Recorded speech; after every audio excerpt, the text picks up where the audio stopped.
What's going on, guys? I'm Brad Salyer with the Never Forgotten Games. I am going to be one of the head judges for the 2024 Never Forgotten Games. Just going through a quick flow and standards, point of performance on your floater workout this time. So for your floater, it is in honor of Motor Officer Tyler Lenehan. What's going to happen here in my special little diagram that I made for you guys, you're going to have two different sections. So it'll be a total of 10 minutes long. The first section is going to be 0 to 5 minutes. On the 5-minute mark, you're going to switch. And on that 5-minute mark, you're going to go from 5 to 10 minutes. So each of the sections will be 5 minutes long, 2 sections, 10 minutes total. So in 10 minutes, first 5 minutes, partners 1 and partners 2 will complete 50 partner wall ball sit-ups with a 20-pound wall ball for everyone. 400 feet of a sandbag carry. Men use 100 pounds, women use 75 pounds. And that sandbag carry is per partner, but you can be working at the same time. And then once you're done with those 2 movements, whatever time you have left in that 5-minute segment, you are going to do an AMRAP or 4 max reps. Dumbbell thrusters, men use 45 pounds, women use 30 pounds. The one caveat is only one partner is working at a time, so you kind of trade off. This is done as fast as you can, and then whatever you have left over in that 5-minute segment, you will then continue to do thrusters. While that is happening, down below, partners 3 and partners 4, you're not sitting there, I promise. You are doing something, but you are sitting there on the rower doing max calories on the rower. You will both be rowing at the same time. So the way it's going to work, partners 1 and 2 do the wall ball sit-up, sandbag carry, dumbbell thrusters. Partners 3 and 4 at the same time are doing the rower. And then that 5 minutes comes up, you switch. So then partners 3 and 4 start their wall ball sit-up, sandbag carry, AMRAP, dumbbell thrusters. And partners 1 and 2 have fun on their 5 minutes max calories on the rower.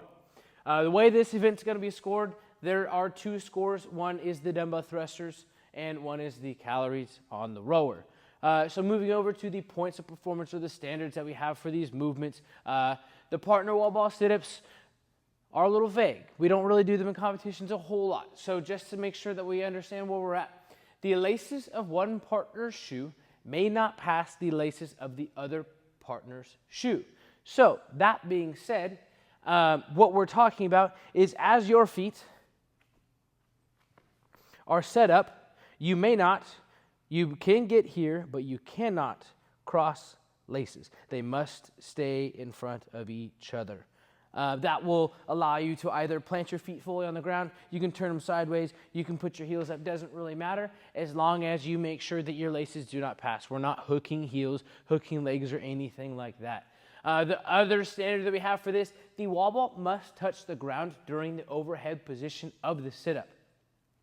What we're asking you to do here is once you receive this wall ball from your partner in whatever way that you have your feet on the ground, as you go back here, you are going to touch the ground with the wall ball before you come back up. If you do not do that and you keep the wall ball on your chest or you keep it just off the ground, as you come up, that will be a no rep, and you will not receive credit for that rep, but you guys can continue doing that. For your sandbag carry, it must be carried in the bear hug fashion, so you cannot throw it on your shoulder and run with it and go with it. It must be the old traditional strongman style where you pick this baby up however you want, and you carry it in the bear hug fashion.